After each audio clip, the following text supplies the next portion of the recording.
This is The Big Story presented by herbchambers.com.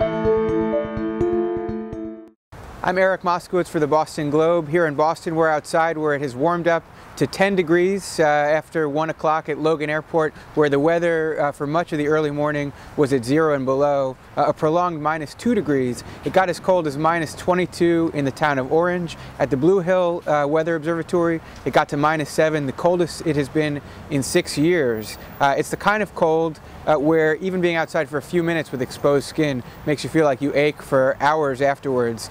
We have been out and caught up with a few people who had no choice but to be outdoors today.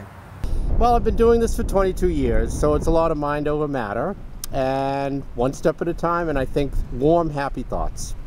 That's how I do it. Once I'm moving, it's not bad. It's really not bad. But the night before, you're thinking about it.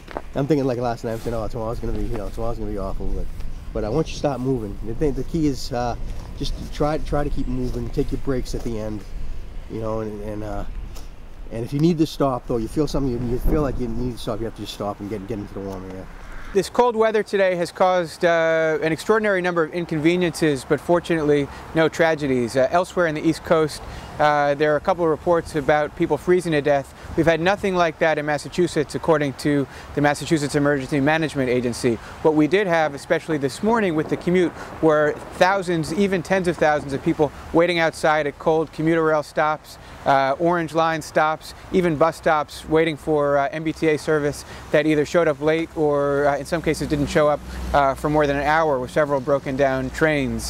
General Manager of the T did apologize to commuters late morning, said the extreme cold was obviously the cause. The good news from the weather end is that temperatures should get back to normal in January, meaning low 30s by day, low 20s at night from this 0 and sub-zero temperatures that we've been having. The bad news is that on Wednesday, meteorologists are predicting another storm coming our way that's working its way up from the Gulf of Mexico that could bring a wintry mix, substantial snowfall, and possible coastal flooding.